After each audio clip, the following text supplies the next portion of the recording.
right, y'all, welcome to the Scott Horton Show.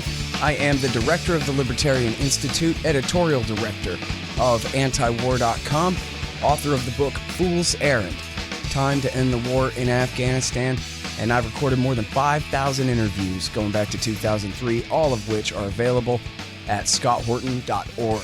You can also sign up for the podcast feed. The full archive is also available at youtube.com/Scott Horton Show. Hey, you guys, on the line, I've got Ted Carpenter, Senior Fellow in Security Studies at Cato and contributing editor at The National Interest and at antiwar.com, I will have you know. And he is the author of 12 books, and his latest is called NATO, The Dangerous Dinosaur. Welcome back to the show. How you doing, Ted? Doing fine, Scott. Thank you very much for having me back on your show. Really happy to talk to you again. And so we have a real problem to discuss. Our border dispute with Russia. Of course, they've been intervening heavily in northern Mexico lately. Oh, wait, no. America is intervening 5,000 miles east of D.C. And we have a border dispute with Russia in Ukraine. Tell us everything about it, sir. What's going on over there? Yeah, that is absolutely amazing. If you listen to American political and military leaders, they insist that Ukraine is absolutely essential to America's security, that maintaining not only Ukraine's independence, but the borders it had in 2014, before Russia's annexation of Crimea, in response to the U.S. sponsored revolution, and I use the word in quotes, in Ukraine, that if we don't defend those boundaries, that's a terrible threat to America's own security and well-being. This is just the latest in Washington's efforts to crowd Russia as much as possible, as often as possible. And it's creating a very dangerous crisis. Okay, Ted, so let's go back to 2014. And, I'll just say real quick, everybody knows USA helped do the coup in Kiev and overthrew the more pro-Russia leaning President Yanukovych. And then the east of the country, basically the eastern region, Donbass, Donetsk and Luhansk, they refused to recognize the legitimacy of the new coup junta even after they held an election. And so then the government in Kiev launched what they called a war on terrorism and invaded the east of the country, attacked the east of the country. And so they fought for a couple years, and now we got a peace deal. Go ahead and, I guess, take us through, once the war started, what all has happened, if you could give us like a kind of a thumbnail history of the fighting in the Donbass, because that was back in 2014 was when that all happened. That started, 7 years ago. So Right. Give us a bit of a refresher course about where we were then and how we got to where we are now. Well, I think it's important to recognize that there have been fairly deep divisions in Ukraine throughout. There's a big difference between the eastern part of the country, mostly Russian-speaking, and the western part, which is much more pro-West, pro-NATO, very nationalistic, including some rather unsavory ultra-nationalist, if not outright fascist and pro-Nazi elements. So there's always been a somewhat fragile country. And when the United States helped demonstrators overthrow the elected pro-Russia government in 2014, not only did Russia respond by annexing Crimea, mainly to protect its important naval base at Sevastopol, but the residents in the eastern part of the country felt that they were going to be second-class citizens with respect to this new government at best. And the new government gave every indication that they would be treated that way. So at least in part of the eastern portion of Ukraine, a rebellion broke out. The fighting has ebbed and flowed. There have been several ceasefire agreements, the most durable of which is the so-called Minsk Agreement, concluded in the capital city of Belarus. And that has held reasonably well until recently. The Ukrainian government has moved more aggressively to suppress the secessionist rebellion, and Russia, in turn, has moved some of its military forces closer to the border with Ukraine, letting the government in Kiev, I think, receive a message that if it attempts to crush the separatists in the east, that could lead to a direct fight with Russia. So that's the situation we're in. Now, one would think smart U.S. leaders would want to stay as far away from that quarrel as we possibly could. This is crossing a really bright red line in terms of Russia's security. Russia, I don't believe, will back down with regard to a confrontation over Ukraine.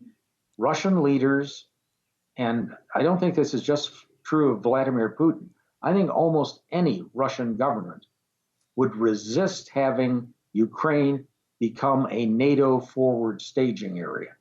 And that appears to be the goal of US policymakers, at least. That is really provoking a dangerous confrontation with Russia. Boy, Ted, I'm not one to hope for change too much or anything like that, but I admit, sometimes rely a little bit on some of the older senators to intervene a little bit. You saw this even with the worst of the demonization and the entirely fake hoax that Donald Trump was a secret Russian agent.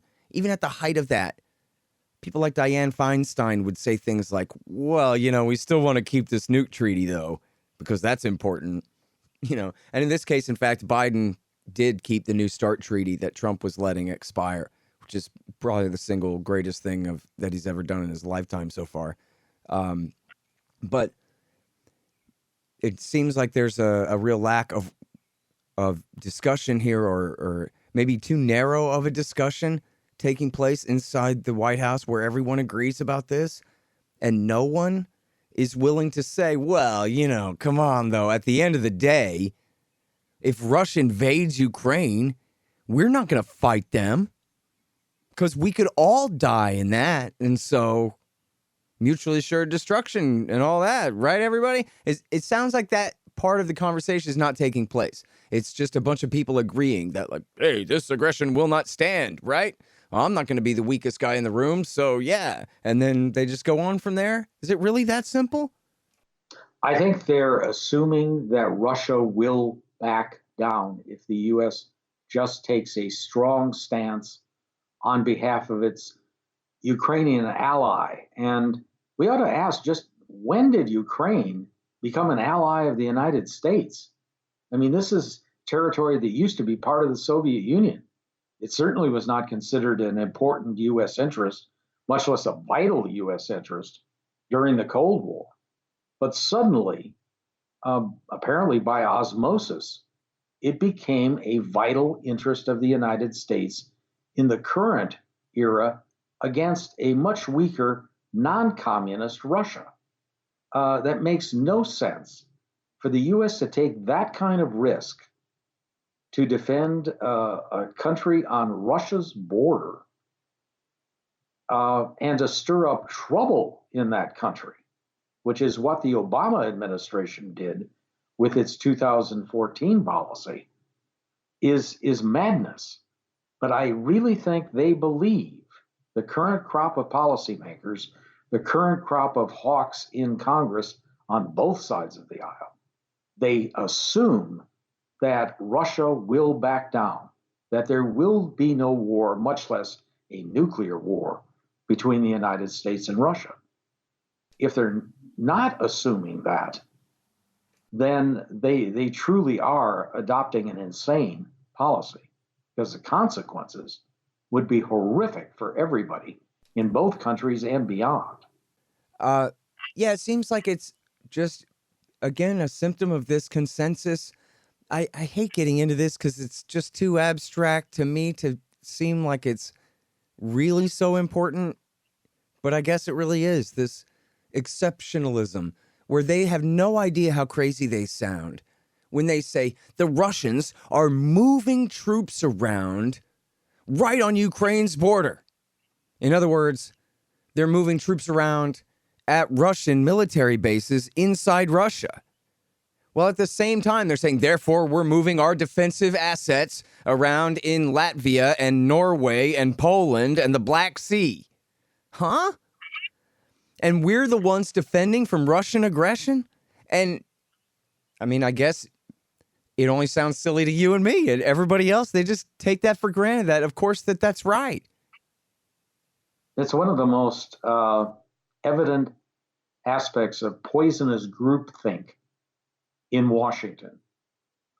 You know, the political and foreign policy elites are unbelievably detached from the rest of the population. The way normal people think is not the way they think. I think any objective observer would look at the way the United States and its NATO allies have conducted policy really since the mid-1990s. And if asked, which side has been engaging in the provocations? Which side has been engaging in desperate, often defensive responses? The conclusion of a reasonable objective observer is that the United States and NATO have been the ones engaging in provocations and threats, and that Russia has been reacting as any beleaguered country would by trying to protect its core security interests. As you mentioned at the beginning, we don't see Russia trying to create a powerful military alliance, the most powerful one in the world, and move it up to the borders of the United States. The United States has been doing that since the mid-1990s, moving the most powerful military alliance in the history of the world right up to the borders of Russia, and somehow expecting that the Russians will either consider this unthreatening or they will just cower and crawl away with their tail between their legs. What we're finding is they're not going to do that. To some extent, they did that back in the 1990s and the first few years of the 21st century. They're not doing it anymore. And when they struck back in Georgia in 2008, that should have been a message to U.S. policymakers that the days of Russia just caving in were over. Yeah. And if they didn't get the message that time, U.S. policymakers should have gotten it when the Putin government annexed Crimea following the U.S. actions in Ukraine in 2014. We still don't seem to get it. The provocations continue and they grow worse. You mentioned the situation with Norway, where for the first time in NATO's history, the United States moved nuclear-capable B-1B bombs into Norway. And yet, somehow, our policymakers don't seem to think that should be considered threatening by people in Russia. I don't know what world they live in if they make those kinds of assumptions. Okay, you guys, check it out. The new book is finally done. Enough already. Time to end the war on terrorism. It's available in paperback and Kindle. Also, the audiobook is coming, although that might take a little while. For all those who participated in the big fundraiser of 2019, I have the list, and you will be getting all your stuff as soon as my boxes of wholesale copies arrive. Thank you so much to everybody for your support of the show and of the Libertarian Institute, and I hope you like the book. Hey guys, Scott Horton here for ExpandDesigns.com. Harley Abbott and his crew do an outstanding job designing, building, and maintaining my sites, and they'll do great work for you. You need a new website? Go to ExpandDesigns.com/Scott and save $500. Hey guys, check out Listen and Think audiobooks. They're at listenandthink.com and of course on audible.com. And they feature my book, Fool's Errand, Time to End the War in Afghanistan, as well as brand new Out Inside Syria by our friend Reese Ehrlich, and a lot of other great books, mostly by libertarians there. Reese might be one exception, but essentially they're all libertarian audiobooks. And here's how you can get a lifetime subscription to Listen and Think audiobooks. Just donate $100 to The Scott Horton Show at scotthorton.org/donate. On that particular point, Ted, about the B-1s, I interviewed Kingston Reef from one of these arms control somethings. And to him, it was very meaningful that under the treaties, the B-1s are not nuclear capable and that they would have to be completely kind of retooled in order to be able to deliver nuclear weapons quickly. And so he was against the provocation of flying B-1s over the Baltics, the way they were doing and moving them into Norway and all that. But I guess he and I had discussed it on Twitter, and he was correcting me when I overstated it, that these are nuclear-capable bombers. And he said that they're not anymore. But do you disagree with that? Because they can be converted back to nuclear-capable so easily, or how does that work? It doesn't take that much of a conversion process. And the Russians are going to assume a worst-case scenario. I think we have to realize that, given all the other provocations. When you pile this on top of those provocations, they're going to be very deeply concerned. This is just not smart foreign policy by any reasonable definition. I'm really glad that you brought up the brief Georgia War of 2008 there, early August 2008, where the Georgians started it by attacking these regions, these semi-autonomous zones that were occupied by Russian peacekeepers at the time. And in the U.S. media, it was during the presidential campaign, Obama versus McCain, and everybody just pretended, especially John McCain and everyone else followed his lead, that Russia started the war. It was Russian aggression. And for those of us who were up late that night, there was no question anywhere in the world. All the initial news reports came out that Georgia is invading South Ossetia. The Russians didn't respond for a while. There was no question at all for people who knew. But the New York Times went along with it. And there was even a funny moment at the presidential debate where John McCain tells the lie, and Brokaw and Obama and McCain all make this weird eye contact. Like, we discussed this earlier and we decided we're going to go with the lie here. So go ahead, Obama. And so Brokaw doesn't correct him at all or follow up or anything. And then Obama picks up the trail right where McCain left off. Yes, this Russian aggression, something is going to have to be done. Oh, and one more thing about that I know about it was that there are two different sources on this. One of them was Susskind, and I forgot the other one, that said that Cheney wanted to attack the Russians as they were coming through the tunnels under the Caucasus Mountains. And that Bush Jr. then said, all right, who agrees with the vice president? We ought to attack Russia. And nobody raised their hand, and they moved on to the next subject after that. But more importantly than, well, both things, right? We could have got into a war, but also Washington, D.C., they knew they were lying, and they were happy to lie to each other and to all of us. And this is just the consensus. It's like, you can't challenge it. It's like denying the divinity of the most popular religion in town or whatever. It's just, this is a thing we all believe together, and that's it. Well, Scott, I have seen stories and heard accounts within the last year repeating that falsehood, that Russia started that war. Now, even the European Union created a commission and investigated the start of the war in Georgia. And that commission, and obviously that's not composed of pro-Russian types, concluded that Georgia started the fighting. So that is really indisputable. All the evidence indicates that. And yet this falsehood persists. Most Americans, if they've ever heard of the war in Georgia and didn't think it referred to the Civil War in our own country and the fighting in Georgia at that time, if they have the context right, most of them absolutely buy the version that Russia started that war. So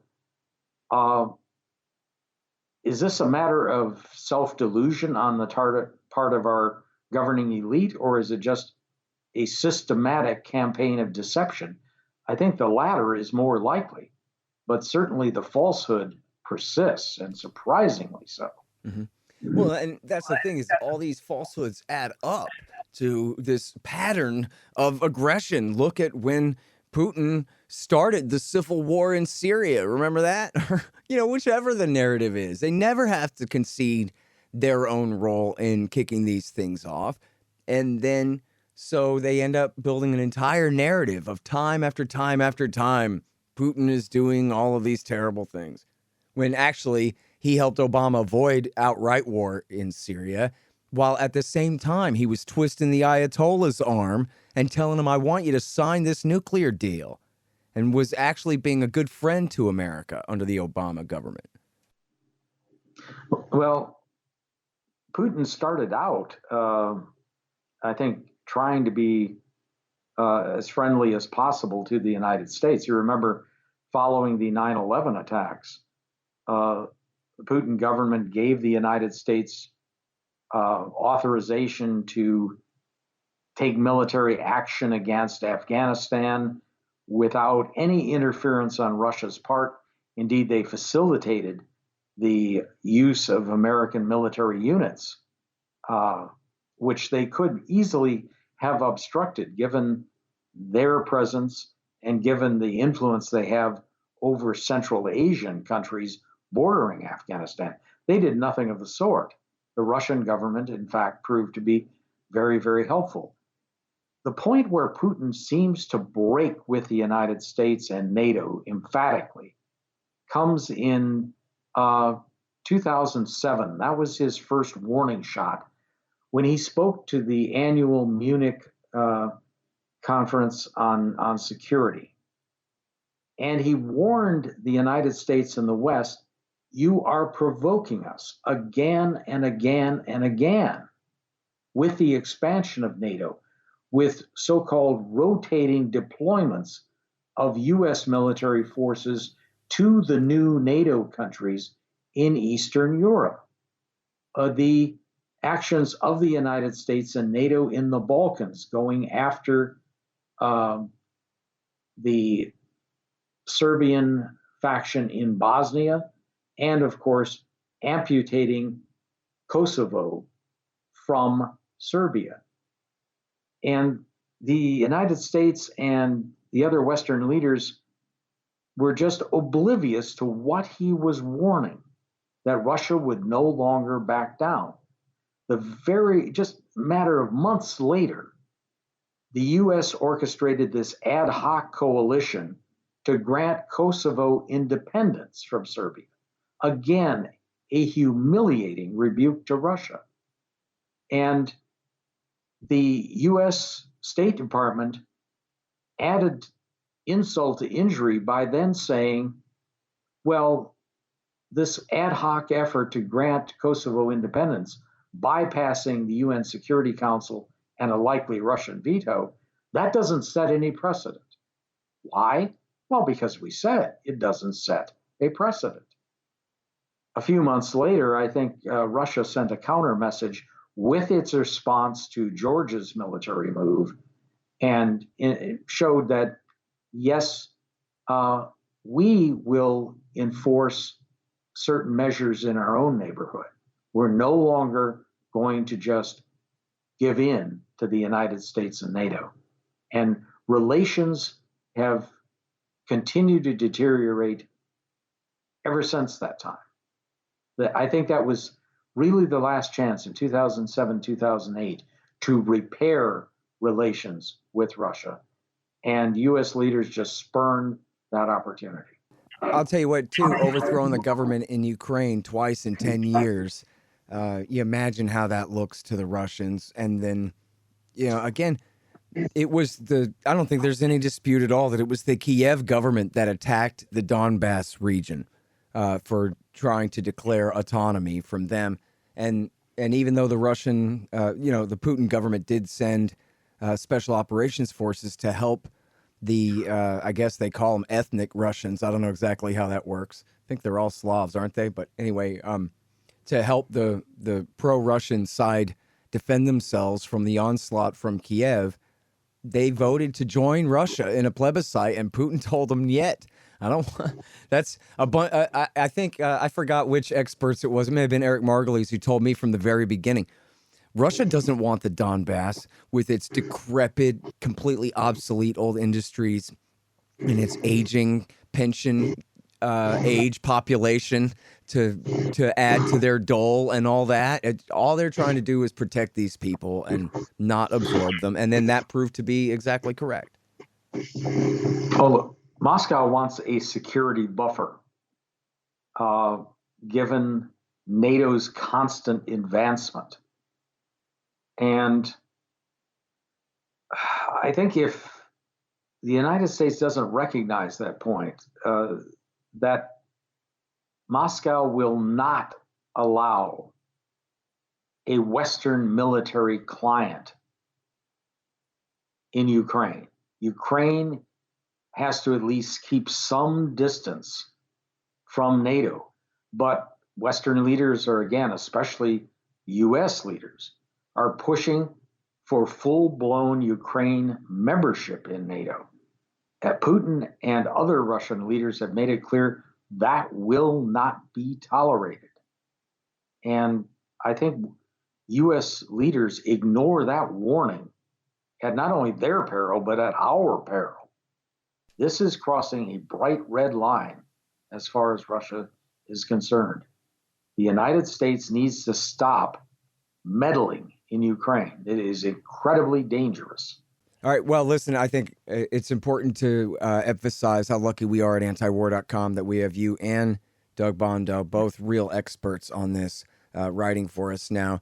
But I have to mention, too, and I hope that you've noticed and have been reading him, that we've got this guy, Rick Rozoff, who Eric Garris informs me used to write for antiwar.com back, before my time, 20 plus years ago, which I'm at about 17, 18 years in here, but from way back, and he's back and is a real expert on this. And so we have Rick Rozoff, Dave DeCamp, and Jason Ditz, all three writing original news stories at news.antiwar.com and in the top section of our front page every day now. And all of them are just killing it. And this guy is a real expert and just has story after story, sometimes 4 or 5 stories a day about this. I can't imagine, well, and this would always be the case, but especially now, there's nowhere better than antiwar.com for people to keep up with this stuff, in real time. But I don't know if you saw this headline. I got to get your response to this. Ukraine's top commander invokes NATO's Article 5 military assistance clause as West continues to oversee Ukraine's war in the Donbass. Can they do that? Does that mean that I can invoke NATO's Article 5 military assistance clause? Well, they can try to do anything they want, but they're acting as though Ukraine is a full NATO member. And unfortunately, U.S. leaders, especially with the onset of the Biden administration, have been treating Ukraine as though it is a full-blown NATO member. To me, that is incredibly dangerous. It encourages Kiev to take an uncompromising stance toward both the separatists in the Donbass and toward Russia, confident that the United States and NATO will back Kiev up militarily if it comes to an armed confrontation with Russia. To me, that's the same mistake that George W. Bush made when he encouraged Georgia to think that it was a full-fledged ally of the United States and that the U.S. and NATO would ride to the rescue if Georgia became embroiled in a war with Russia. Well, the Georgian government eventually found out differently, and I hope that if a conflict broke out in Ukraine, that Kiev would find out differently. But I worry that it's not the case this time, that the U.S. would actually try to come to Ukraine's defense. It's just dangerous to let client states think that they have a full-fledged security guarantee because they're likely to act in an irresponsible manner, just as Georgia did in 2008. Yeah, well, you're absolutely right. And I'm sorry I'm out of time, but I'll leave everybody with these two. And I got this wrong before. I put the wrong quote in the wrong place. It's William Burns, the current director of the CIA, Biden's director of the CIA. He was the one he's in the WikiLeaks talking with Sergei Lavrov, the Russian foreign minister. And the title is Niet Means Niet. And everybody can read this at WikiLeaks. And it's Lavrov. He explicitly says, and we don't have to take his word at this, but at least this was the posture. He says, we reject the idea of spheres of influence, even for us. We are not trying to claim the Baltics or Ukraine are our sphere of influence, but we're just saying they shouldn't be yours either. That's all. And we shouldn't be doing like this. It's very reasonable. And then this was the quote that I always put in his mouth mistakenly, but it's actually Vladimir Putin himself who told a European minister, I think on a hot mic situation, or maybe he just ratted on him later. But Putin had told this European minister, we could be in Kiev in 2 weeks. Which sounds to me like, hey, trump card, this game is over. That's it. That's the royal flush. Whatever you got. Comes to it, he's signaling his willingness to invade and conquer half the country, which is what Colonel Douglas McGregor is warning in the American Conservative magazine today as well, that this is probably what they would do. I think that is a real danger. I don't believe that Russia wants to take over Ukraine. I mean, the gigantic political and economic headaches that would ensue trying to rule over a hostile country and a country that is an economic basket case to boot. That would be a very daunting task. But if it comes to undertaking that burden or letting Ukraine become NATO's forward staging area on Russia's border, I'm very much afraid that Moscow will move militarily against Ukraine. All right, you guys, that is Ted Carpenter, senior fellow at Cato and contributing editor at antiwar.com. And check out this one at the National Interest. Joe Biden's Ukraine policy, a repeat of George W. Bush in Georgia. Excellent. And his new book, his latest book, is NATO, the Dangerous Dinosaur. It's from 2019, so very current. Thank you, sir. Really appreciate that. Thank you, Scott. The Scott Horton Show, Anti-War Radio, can be heard on KPFK 90.7 FM in LA, APSradio.com, antiwar.com, scotthorton.org, and libertarianinstitute.org.